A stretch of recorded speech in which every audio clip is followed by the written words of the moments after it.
Welcome to the Infinite Wealth Podcast. I'm your host, Charisse Marie, your enthusiastic guide on this journey to unlocking prosperity and manifesting your dreams into reality. We're thrilled to bring you insightful conversations with trailblazers who've turned their visions into abundant lives. These guests offer invaluable lessons from their own experiences, lessons designed not just to inspire, but to crystallize action and create wealth in every sense. Remember, you have the power to manifest abundance beyond measure. Together, let's unlock doors to prosperity, one episode at a time.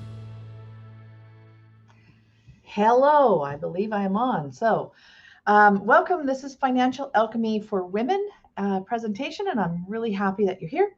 I want to say thank you to Charisse and Sylvia and their entire team, because this entire platform that they're doing is fantastic. I love these videos. I love everybody that comes into and works with them, and I've been with them since last year, or I don't know, I've been with them for a while, a number of months now. Done a few of these, love it. This is the first time I'm talking financial alchemy. So welcome to chatting with me. I guess you gotta know who I am. I'm Jennifer Quick. Soul Clarity Coaching is the name of my business. And today we're going to talk financial alchemy. So I want to just dive in real fast. And what is financial alchemy for women? We are going to dive into this deep. The way you do money is the way you do everything. Money is an amazing ability of being a revealer, a accountability, and an amplifier. And that's what we're going to talk about today, is the magic of money. This is not a financial how-to, but I will tell you that the material I cover today and the offer that I have for you will change your financial life. Absolutely, 100%. But beyond that is it will actually change your relationships and your health, your self-confidence, your self-esteem, your partnerships, your friendships, your marriage, and the way you parent, the way you live your life, the way you understand yourself. Like, financial alchemy, and one of the reasons this is so passionate to me is because I am floored at how much it can transform your entire life. So that's what we're diving in today. And the other thing you're going to learn is why I'm speaking specifically to women. Now, I welcome men to listening to this. I think it's really good for them. The resource that I give you works great for men as well. But the story that I'm working with is about women, because we do money very, very different. And that's not me saying this. This is not my cosmic connections, although they have guided me all the time. This is actually reported in Forbes, Time, Motley, like all the business news, all the people that analyze psychology and finances, wealth, all of that, they all are reporting how women really do money differently than men, and how it affects our lives is very different than how it affects men's life. And so we're going to dive into that today. I like to give people as much right up front, because if you're anything like me, you might have a short attention span and you make decisions rather quickly. So there you go, what we're going to be talking about. And I will tell you the invitation I have at the end of this. We will be dropping it in the comments as we go along. It's going to run across the ticker at some point here, all of that. It is a free offer that I have that just that alone will help you ground into how money transforms and flows through your life. So look for that. It's worth doing. It is free. It is there for you to share with as many people as you want. And then I have it from that. I also have something happen in January. And yeah, I'm going to go back. I'm starting to ramble. So let's go into this. So that's what we're going to cover.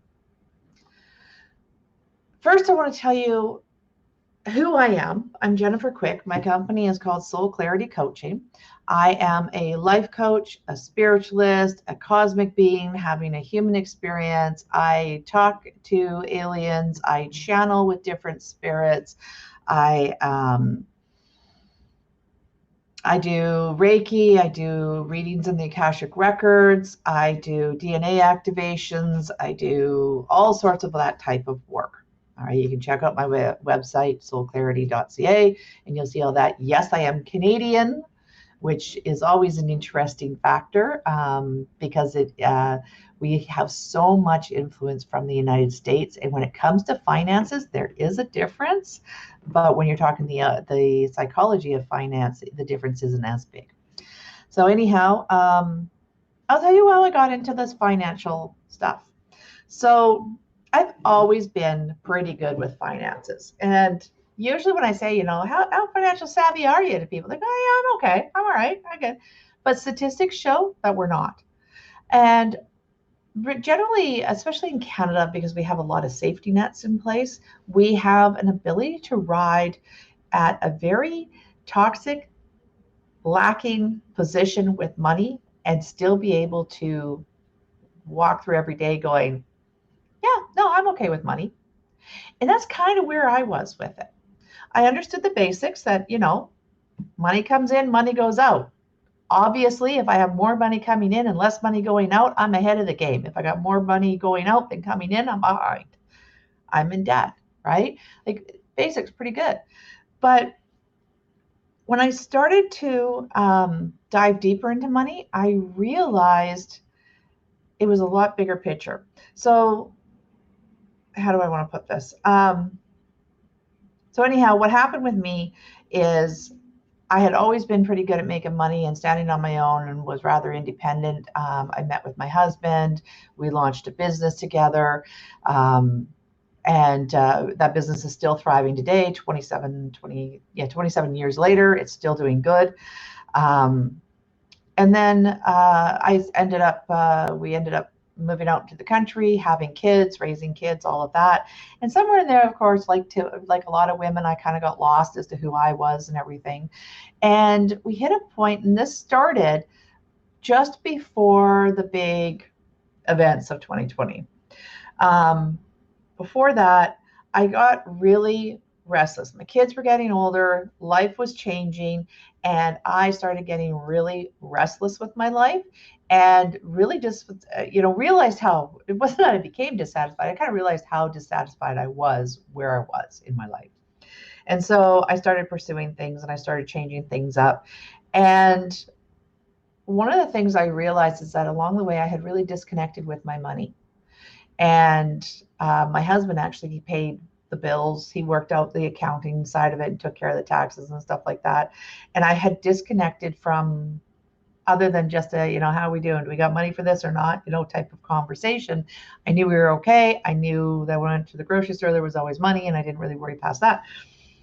But then when I kind of got time and started, I realized how much that was unsettling me. And I thought I was free flowing, free spirited, living in the moment, just following the energies of the universe. And what I realized is that I was actually just avoiding my life and I wasn't having my human experience. So anyhow, I started learning about money a little bit more, and it opened up this entire world that transformed everything. And through the studies that I went to and the trainings that I took, I started understanding the news media differently. I started seeing things differently, different news sources, and I started seeing how they related. So I started understanding the world from a different perspective. And I actually found hope, a lot less despair and a lot more hope when I went into this. I also felt more secure and more confident in who I am. I felt like I was standing on a more solid ground. It also helped me communicate better with my husband. Huge transformations in my marriage. Huge transformations in my marriage. Not just about money, but about everything across the board. And it also helped me find my voice. That was a big one. I didn't realize how much I was not standing in my voice. I tend to talk a lot to begin with. I tend to share a lot, and I don't have a very good filter. I think it comes out a lot. And I didn't realize, I thought, not have a voice. Of course I have a voice, right?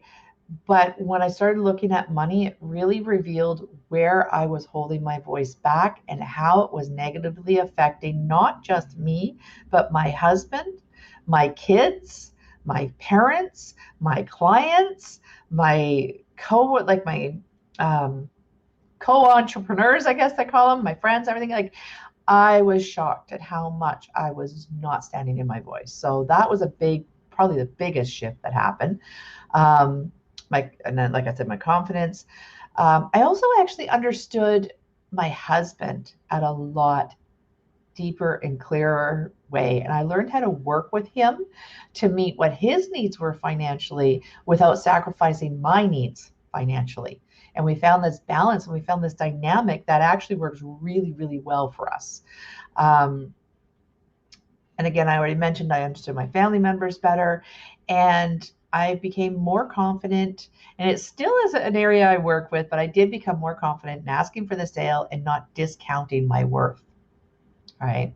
And there's a big part of that. If any of you are entrepreneurs, and especially in the digital world, there is this drive to give everything away for free. And there is a marketing tactic out there. We're giving away everything and overpacking value into everything. And that is actually not a healthy way to go.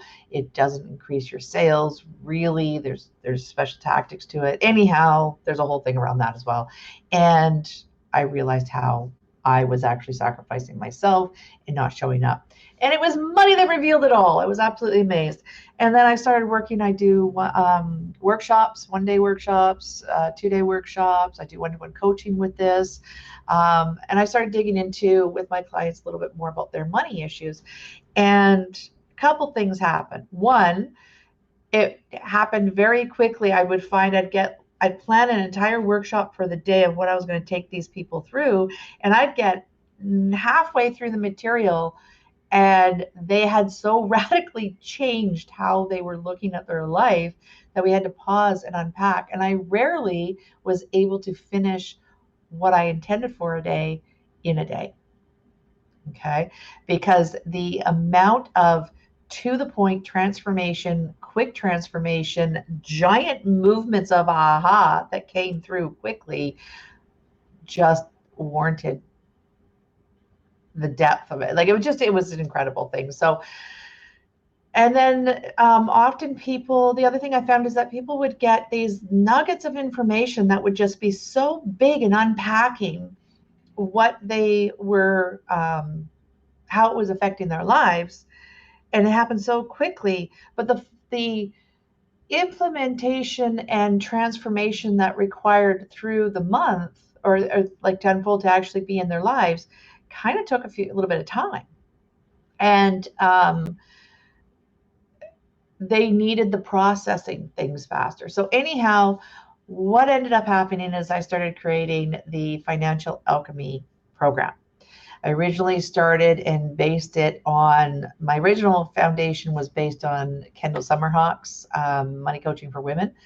I was licensed under that, so that was my original place where I started, and that's what I taught my workshops and everything under. But then when I started doing it digitally, I found people still needed that connection. It wasn't something people could really do on their own. They needed the connection, and they needed somebody to help them connect the exercises with their personal life and all the other stuff that it brought up, which I was so used to. That's the energy work that I do. That's the Akashic work I do. It's the like all of the life coaching stuff I do. So I found that really needed to be incorporated in it. So then I expanded and started working on that.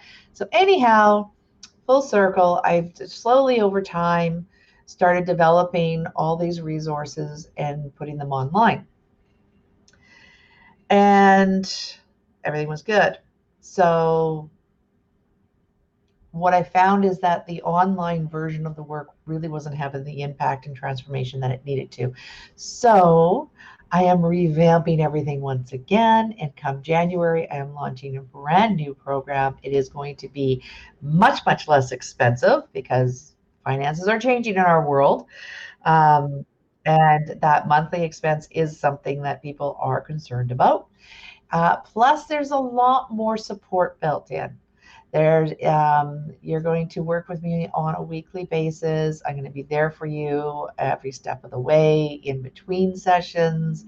There's going to be resources that you can go back to. Like, you're going to be nurtured through the whole program every single month for a very low fee, which is just going to help me keep the lights on and keep things rolling, because that's the way it is, right? And I'm going to build this community around it. So that is Financial Alchemy program that is coming your way. That's been my soul journey with all this. And now let's get into the program of what this talk is going to be, which is the start of everything. If you guys have any comments as we go along, put them in the comments underneath this video, and I will go in and I will answer them as much as I can through that, and I'll reach out to you. I am very difficult to reach through social media because I am flooded with bad marketing connections that I've made in the past, and my social media is a little overwhelmed in the inboxes. So with the marketing, people that do bad marketing, okay? And my social media has grown. So I put a lot of information on social media. Please follow me there, but go through email, go phone me directly, and go through my website channels to book appointments with me, because that's where you're going to get responses best. My phone number, my email, everything is everywhere you go. Just remember jenniferquick.com, and it'll take you to everything about me. All right. So soulclarity.ca is definitely my website as well, but jenniferquick.com will send you there as well. So just remember who I am, Jennifer Quick. Yes, quick as in fast, as in transform your finance fast. That's what I'm about. Anyhow, let's go on to this. So before we go any further, I want to ask you some questions. I'm going to give you some questions to really have you start thinking about your money differently, and to give an idea of what I'm talking about when I talk about financial alchemy and how money can reveal, heal, and amplify in your life. So the first question I'm going to ask is around your relationships. How comfortable are you discussing money with your partner, with your family, with your close friends? Are there areas of tension? Are there areas of avoidance? Are there areas you're holding back? Are you making excuses?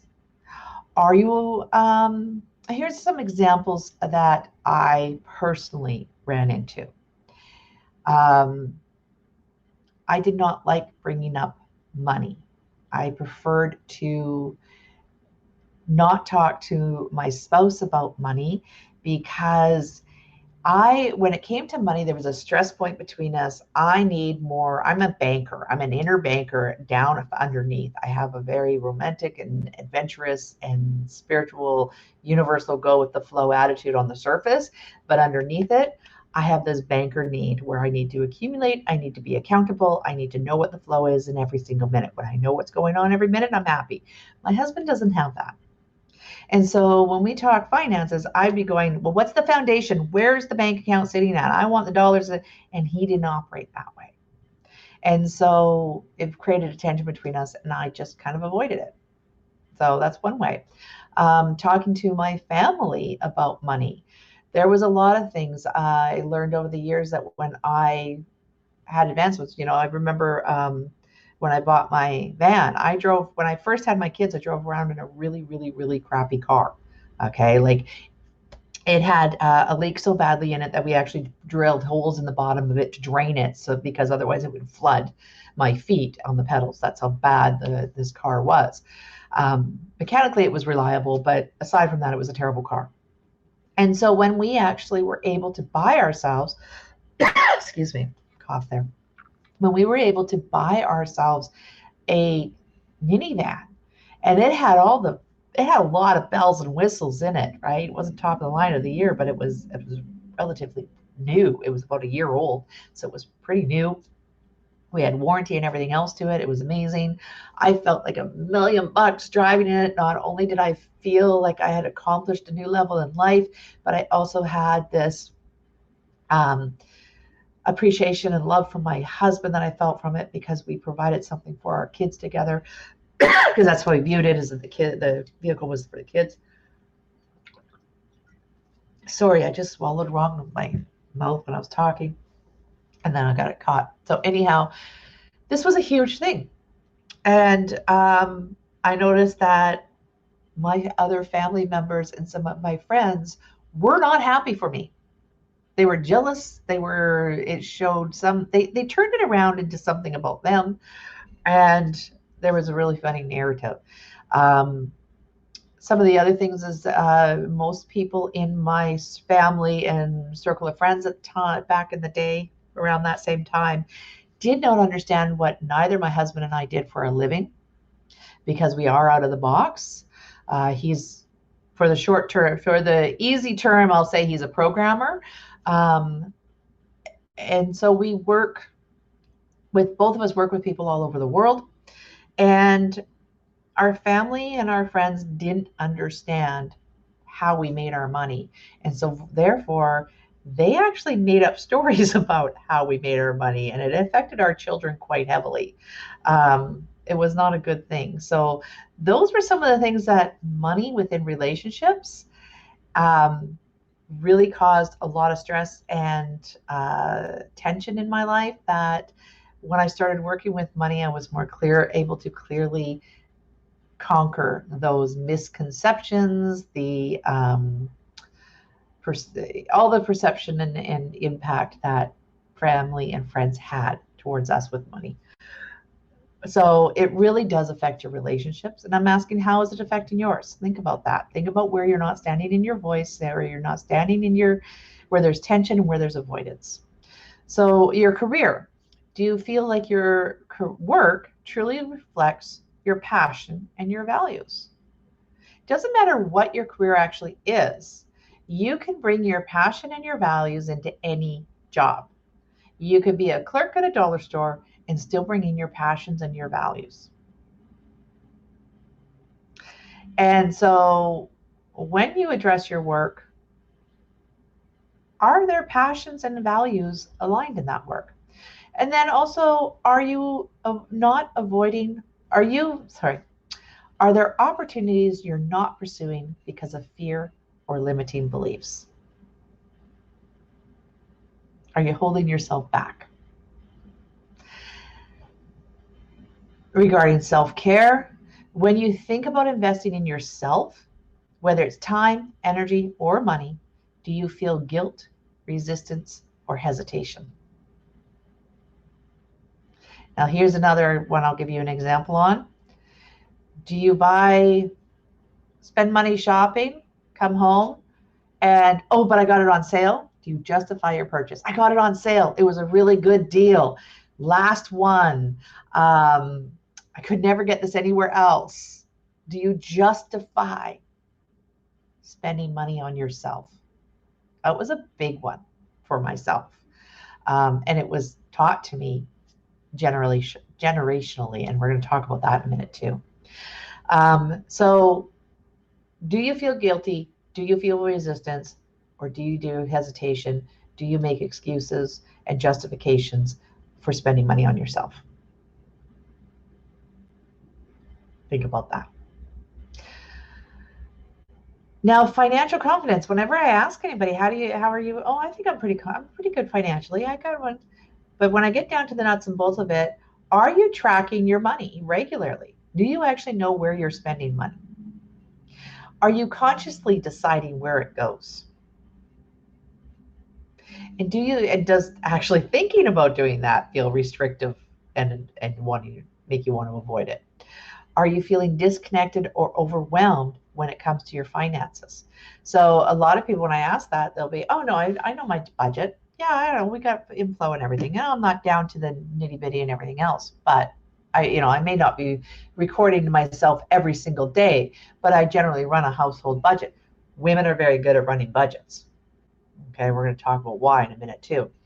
But this is not just about that. It goes beyond it. Are you saving money? Are you investing money? Are you confident in investing money? Do you understand your RRSPs? Do you have an RESP for your children? And do you understand what the investments, how that investment works? Do you have a TFSA? Do you even know what a TFSA is? Do you know how much your mortgage is? Do you understand how compound interest and everything works in your mortgage? How financially confident are you? And that's where I find a lot of people don't know. And then it goes even further than that. What kind of investments are you making? And do you have the confidence in making those investments? Okay. Those are, again, things that we will cover. So when you talk about financial confidence, take it further than just the household budget. Look at the big pictures. Are you confident in your retirement? Are you confident in being able to support yourself for 3 months or 6 months if things went bad? Or are you living month to month? So, okay, another area of question here is impact. Let's think about the impact that you could have if you had money. If you had the financial freedom to support the causes that you care about, how would your life and your community be different? Are you holding back from making that impact? How would you having money impact your community and your family? What would you do? Do you volunteer at your kids' school where your heart would really like to be? Or are you limited in your ability to do that because of your financial freedom? Are you missing out on events in your life because of financial freedom? Are you wanting to donate more to your local food bank, your local schools, your local hospitals, your local homeless programs, all of that stuff? Do you want to be able to give more back to your community in your heart? Like, if you had the money, would you do that? What would you put? Where would you give? Where would you have more impact? Anyhow, I'm not going to drill down on beliefs. What messages about money and success did you grow up with, and how do they shape your choices today? This was a big one. You know what? The number one I run across on this is fear of the tax man. I know that sounds so funny, and I had this, and I did not even realize I had this. The fear of making more money because you just have to pay more tax. And that's a big one with a lot of people. It's a huge one with a lot of people. But there's other areas as well. So what messages about money and success did you grow up with? And how did they shape your choices that you're doing today? So when you think about money, about having more money, do you feel excited, anxious, or unworthy? What might that reveal about your self-worth? It is amazing to me how many people feel uncomfortable having more money, at even the idea of having more money. They actually get uncomfortable when they really consider it. So there's a lot of people that can go, oh yeah, I could live in a mansion, I buy clothes and I do this and everything else. But you ground that out of fantasy and you actually think about it from the perspective of it truly happening. And all of a sudden they start squirming in their seat. I see it all the time. When you take it out of the finance, when you take wealth out of fantasy and you start grounding it into true reality of your life, that, hey, I'll show you a path that you can actually be wealthy and change your finances from where you are now into this wealthier position, and they become uncomfortable because our society is all based about finances, right? There's so many things actually that go around. I'm not even going to go into it, but it does reveal an amazing amount of stuff about your self-worth. So really think about it and notice the reaction within your body. Do you become anxious, excited, or is there a source of unworthiness of it? And what does it reveal to you? So the final question I have for you is avoidance. Is there an area in your life, whether it's your relationships, your career, your health, or your community involvement, where you feel stuck or invisible?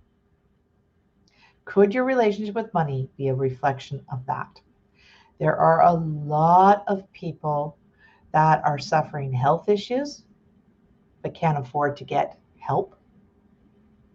There's a lot of people or are reluctant to invest in their health because it's not covered under government. That's a big one in BC because we have such a good, or BC, but in Canada, we have had such a good healthcare for so long, and now it's breaking down.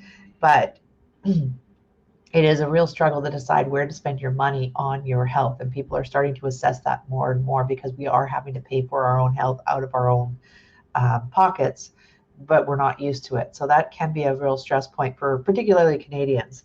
Americans are a little more used to paying for their medical, but I shouldn't say medical, I say health, because health is much bigger than just medical.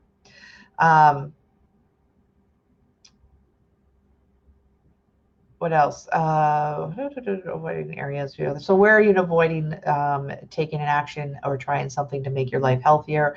Where are you avoiding stepping up in your career, being more accountable in your career, asking for more and getting more out of your career? What are you avoiding in there? What are you avoiding in your relationships? What are you avoiding not doing because in the community, not involvement? Often, a lot of people don't feel comfortable going to an event because they're financially restricted. And so they don't feel comfortable being around people who aren't as restricted as them. And that's a very real experience. And so they actually hold themselves back from involving in the community. That's the end of my questions to help you assess where you are financially and give you an idea of how finances impact our life and how money can actually reveal, heal, and amplify aspects of our life. So those are some questions to really get into it. Now I want to talk to you, why women? I don't have any notes to this, so I'm going to go and, oh no, I can't look at myself. Sorry, I'm going to go back to my notes. Okay. I actually, when I'm on camera, there's a funny little thing. When I'm on camera and I'm talking to people, I actually have a little kitty that sits on the top of my camera, and that's who I tell this stuff to. So this is a really wise little kitty that I got that I'm telling all my information to right now. So I hope you enjoy it. So anyhow, what I want to talk about is, why do women do money differently? So this goes back, there's a lot of studies on it. I'm going to tell you, there's a lot of studies about women and money. And it is a known fact that the way we speak to women about money is very different than how we speak to men about money. And this goes back right into our childhood. What are the expectations we have different on the sexes in our society? And it sends very different messages. And it's right down to, I remember reading an article, I think it was from Forbes magazine, and it was a study about the how we speak to the sexes based on like their targeted magazines. It was looking at the magazines particularly. And so they took like Cosmo, and I think it was Men's Health or Sports Illustrated. Maybe it was Sports Illustrated or something. I can't remember. But it was a typical male directed magazine and a very common female directed magazine. And they looked at the financial articles that were in them. And obviously there was more financial based articles in the men's directed magazine. That's kind of an obvious one. We know that. But even in the articles themselves, the language that was used was very, very different. And so what the difference was is that in the women's magazines, financial advice was based around budgeting, saving, coupons, making your dollar go further. Whereas in the men's magazines, it was about investing, side jobs, making more money, doing more, getting more out of your career, going for that promotion, going after more money, how to leverage money. It was all about building wealth. That's the bottom line, is it came to everything in the men, the articles targeted towards men were speaking in the language of making more money, going after more, bringing more home. Whereas women's magazine, the language spoken to them was all about making the dollar go further, saving and restricting. And so they looked at to why was this the way? Okay, there was actually that was one factor, and I'm going to talk about that in a second. The second factor they pulled out was the actual words used, and this I thought was just this really pissed me off. Actually, it made me really angry when I read this, and then I started noticing it. In the men's magazines, they spoke about money in pretty basic, clear language. But that same concept in the women's magazines, they talked down. They specifically used higher educated words. So words that were more complicated, and they used more complicated terms in the articles towards women than they did men. And what the basic behind that was, is again, they were shutting women out of the conversation. So financial advice being given to men and be given to women. They're telling men to go out and make more, and they're telling women to make the budget go further. How to save more, men invest, women save. And the language was explaining to men how money works and how to leverage it and to make more. And the language to women was that you're not capable of the conversation. They were leaving women out of the conversation. So the background to this goes back historically. Why is it that women are not being taught about money the same way that men are being taught about money? And I went and really started looking into the psychology of that. And the reason for it is because historically women have not had money. It's only been in the last 100 years that women have started to have an ability to work with their own money. Up until that, money was controlled by men. And the only money that women had access to was the money that men gave them. So therefore, women did not really have an ability to go out and actually invest and grow and make more money. The only way they could get more money in their life is to make the resources go further. That's just the way society was. Now, the part that happens is, we're going back multiple generations now, because my mother, your mother, and a lot of their mothers, so it's, our mothers or grandmothers, they started being able to make money. Both my grandmothers had a job outside of the home. My mom had a career, and at one point in her career, she actually brought home more money than my dad. Those were the transitions. She was a woman doing business in a world with men. And so she taught me a lot about how to work with men on an equal playing field. And over the years, I've definitely seen where I have been so greatly appreciative of those lessons that she taught me, the difference between being in a work environment, career environment, business environment with men and being on equal footing. Very different behavior than in dating. And I see a lot of women get that all confused. Okay. And I'm not going to go further into that, but it is one of the areas that is confusing for people. So these women, so why did my mom not teach me more about money? This is what's happened, is our mothers, it was new for them. Our mothers and our grandmothers, money was new for them. So women having money is a relatively new thing in our society, whereas men have always had money. And so men have always passed on to their sons how to do money. It's in the language, it's in the behavior, it's in the lesson. Like it's built into our society to teach little boys from a very young age how to work with money. By the same token, it has built into our family structure and our society to teach women how to make those resources go further. Right? Men got power through money in society. Women got power through social networking. That's why we're so good at it.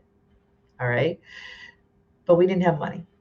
And so our mothers didn't know what to teach us, what to impart on us. All right. Now I can go into the whole epigenetics factor of how we actually inherit knowledge from our parents and our grandparents and stuff like that. It's actually built into our DNA. That is a fact. So these lessons, not only are they built into the way we talk to each other in society and how we teach our young in our society and in our family traditions and the way we just naturally parent. What we call naturally parenting is actually running the programs that we learned from our ancestors, right? From our parents, from our grandparents. That's how we learn how to parent. And then it's a matter of, do we challenge those? So it's built into all that, but it goes beyond that. It's actually built into our DNA.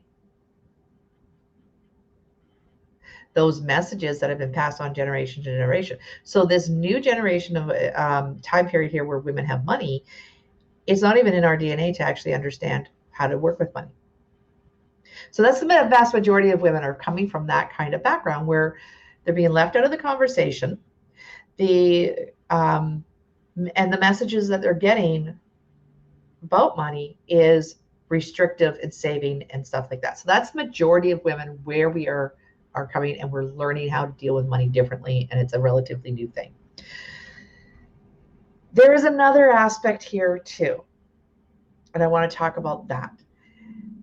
The woman who does figure out how to make money, and she does become successful, and she becomes wealthy. I'm talking about the wealthy women, the financially stable, the financially independent woman. Studies show that as women become more wealthy, more financially independent, men are less interested. This is the message that they're telling us. The dating pool reduces. Now I'm talking male-female relationships. And we live in a gender fluid world. So for all intents and purposes, I don't really care what you identify with. This is the polarity, and you fit somewhere on this polarity. All right, there's exercises to figure out where, and that's fine. But I'm going back into this particular narrative that's out there. Women, the more successful women become, the smaller the dating pool is. And there's a reason for this. And it is not because women need to be poor and men need to be the providers in order for the relationships to work. That is not the reason. That is the reason we're told. But it is actually a very primal backwards thinking of understanding. It's, again, polarizing these gender roles. Okay. But what we have to acknowledge is that men and women are different. Women are perfectly capable of figuring out finances and becoming financially independent, and they absolutely should. Okay. Men have historically always valued their worth to a woman by how much they can protect and provide. That is what is built into the programming of being male. Protect and provide. Women, what's programmed into the female is a need, and it's the way our brains have adapted as well. We nurture, we need social connection, we need to go into our inner wisdom and our creativity, Okay. It's not that we're not capable of logic and scientific thought. It's that to rebuild our energy and to balance our inner ourselves, we need time to be in the creative. We need to be socially connected, and we need to be not only nurturing, but nurturing of ourselves. So it's a relationship within our bodies as well as outside. The way our society is set up, the masculine energy is actually rewarded by our society. Pay raises, awards, accolades, all of that acknowledgement and everything, promotions and everything, that's all feeding into building more testosterone in the body. And so male bodies that operate on higher testosterone, they feed off of that. They actually feel better from it. Women don't have as high a level of testosterone. Their dominant hormones in the body are estrogen, which are rebuilt and through connection and community and nurturing and um, uh, joy, laughter, those type of things. All right. Men actually can get very fueled from aggressive. That's why sports tend to appeal more to men, is because it feeds that aggressive side, which actually feeds the testosterone and makes them feel better. Women often like more social connection and romance, because it's all about that connection, which feeds them. So women, when they step into the business world, well, they step into the workforce in general. Men in the workforce, we're talking very broad statements here, right? But men, when they step into the workforce, are actually refueled and regenerated by the workforce, whereas women are actually being depleted. Our energies are not rebuilt. We need to be able to come home and rebuild those energies. What we need from our partners is when we come together in a partnership, and it doesn't matter where the finance is, when women go home, or women need to make space in their lives to be able to nurture that side of themselves that needs the inner connection, needs the social connection, needs needs connection.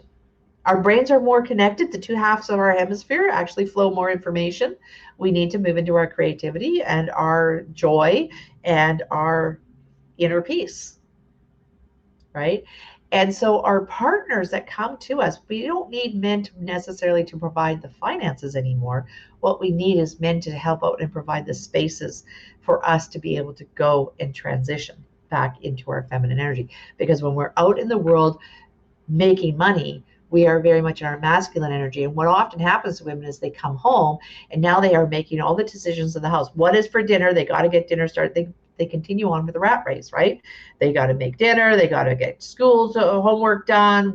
Drive kids everywhere, clean up the house, and they're still taking on the bulk of the operation of the home. So they go out in the world in their masculine energy, and they come home and they're still in their masculine energy.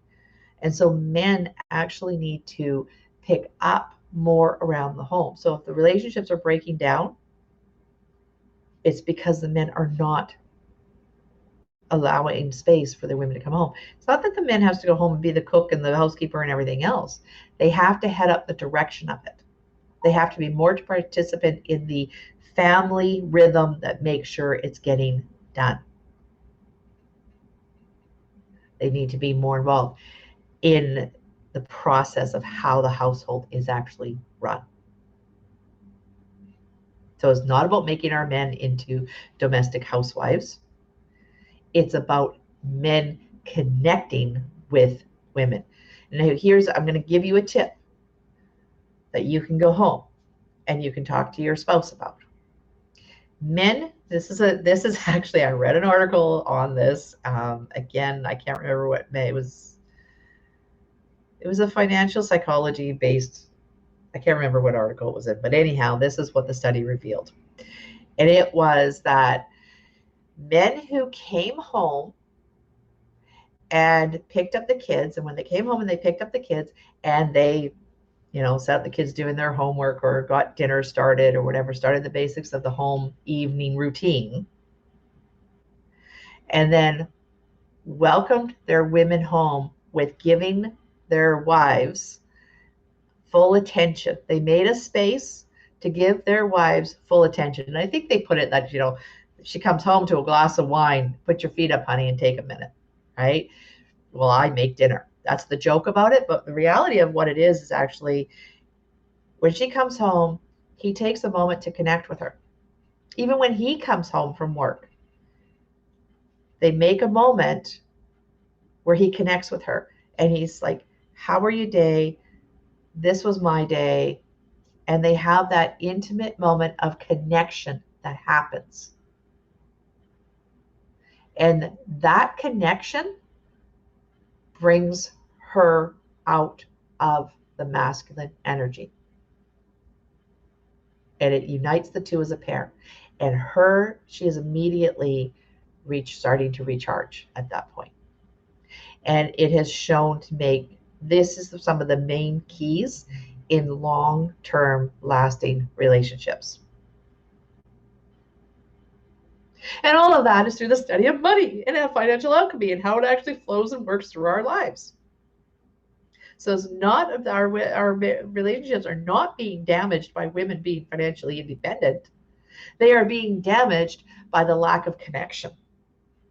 Men identify their worth by how much that they make and how safe they can provide. So they need to start valuing themselves by how well they connect to their women. It's a whole different way of thinking. I hope I haven't gone too off track. It's often awkward to talk to a camera non-actual individual, and I just realized how long that actually was. I was not intending to talk that long. So anyhow, there I got into the deep of it. I hope you got some tidbits and understanding and ways that you can start applying this into your life. Now I want to tell you what I have to offer for you. So as I mentioned earlier in this talk, I have a program called Financial Alchemy, and it is a monthly coaching program that is diving into, it's going to have exercises that dive you into exactly how you do money, as well as coaching calls to work your way through how money is affecting you and your relationships, your health, your self-confidence, your self-identity, your childhood traumas and everything. Like, how can you grow personally through understanding how money flows in your life? All right. And so it's got weekly coaching calls.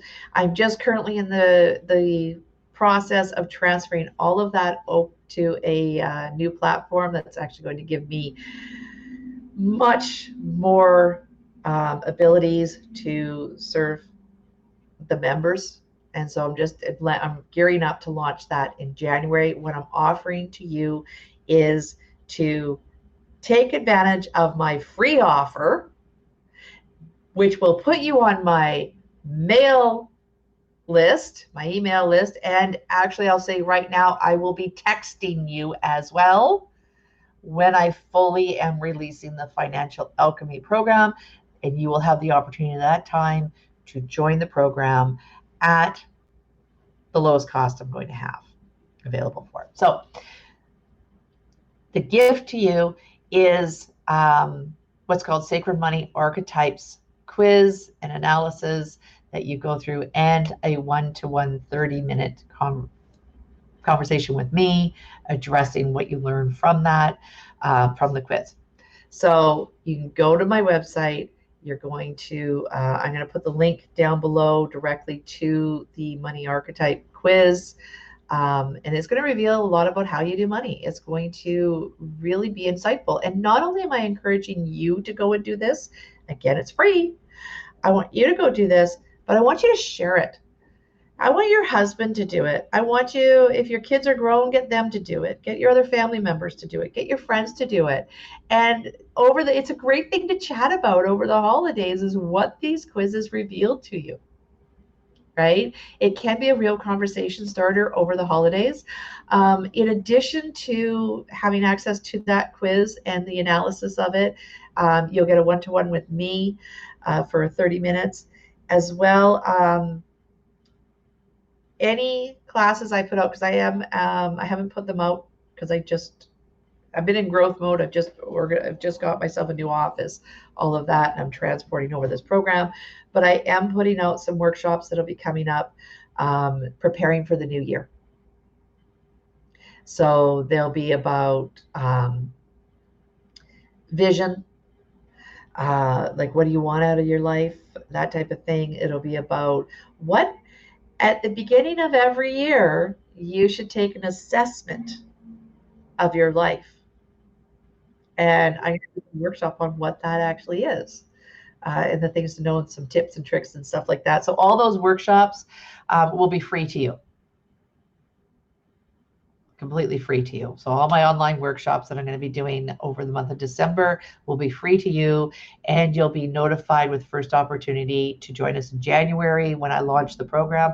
Everything I do in regards to workshops that are financial alchemy based between now and when that program is launched. So if I am actually a little bit later in January launching it, don't worry, you're still at the front of the line, and everything I do will be free for you. So that's my offer. I hope that made some sense. So the offer is sign up for the Financial Alchemy program today by downloading and doing the first lesson of the Financial Alchemy is the Sacred Money Archetypes quiz, and it's free. Oh, it also includes, I forgot this, it also includes a little mini class on money matters and a money meditation to welcome more money into your life. The one-to-one session with me, and then free access to any Financial Alchemy events now until my program launches in January. And then you'll be given the first chance to join that. So I hope that was all clear. If you have any questions, reach out to me. I would love to hear from you. I would love feedback in the comments. All right. And then reach out to me directly. Again, follow me on Facebook, as I put out a lot of really good information, but I can be hard to get a hold of through the Facebook Messenger.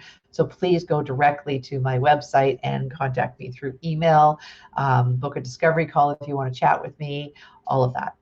All right. Thank you very much. And I hope you enjoyed this presentation. I hope you learned a few things, and I hope you think it a little bit different about money. Remember, money is the great revealer and amplifier. So what is it revealing about you and how you're showing up in your life? And what would you like to amplify in your life? What bigger impact do you want to have on this world? Love you all. Thank you again for participating.